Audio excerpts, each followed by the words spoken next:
What's up, guys? A very long overdue update as to where this Supra has been and why it has been so long since I've posted a video of it racing a bunch of cars.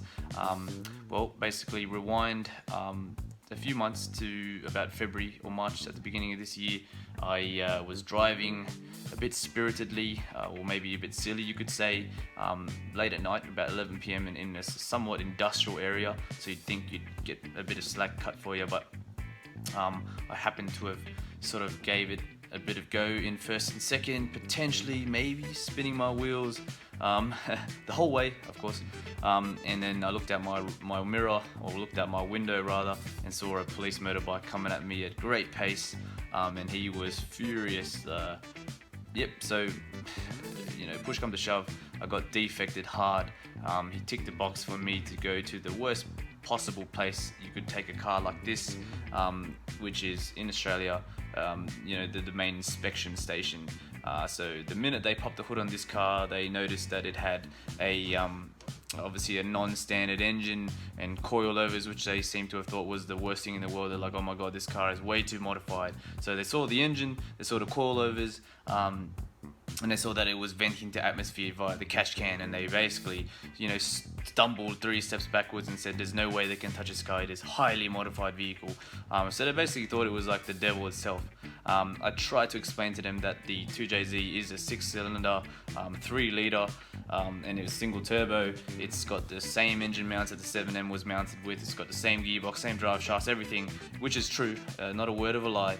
And they just basically told me, no, I'm sorry, you have to get the car engineered. So, fast forward a few months, I've taken this car through an engineering process. Obviously, a few things needed to be done. To be honest, the actual engine itself and everything the way it was, the engineer was happy with. He thought that was safe.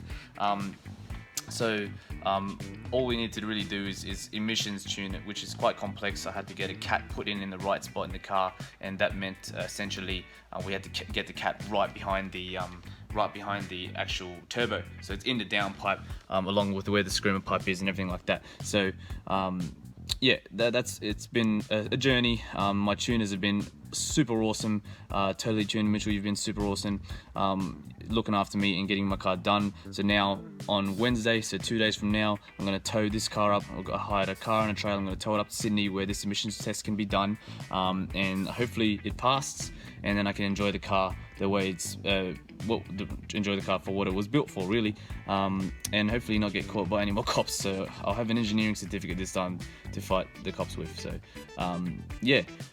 there you go. So this Supra is basically raised up by like 3 centimeters or so, which is, I guess, close to an inch in the States, maybe even a bit more actually, probably 1.5 inches all around.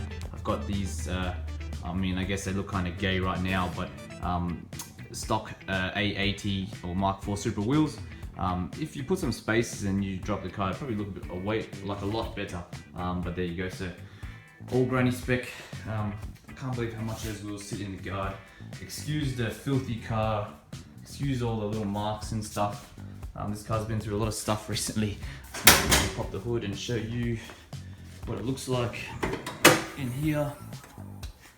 So as you can see, I've had to sort of set the PCV up properly. I've got a one-way valve here.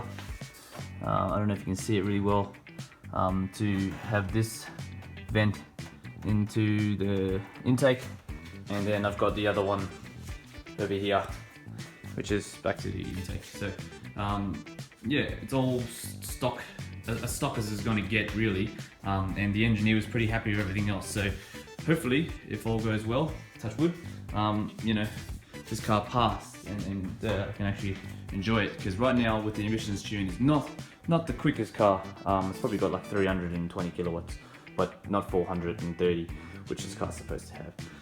There you go. Yeah, so I think that's about all I can tell you on the Supra that is of interest.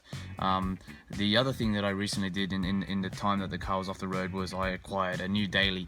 I sort of went through a phase where I was looking at C63 AMG Mercs, E55s, M3 Beamers and all that sort of stuff.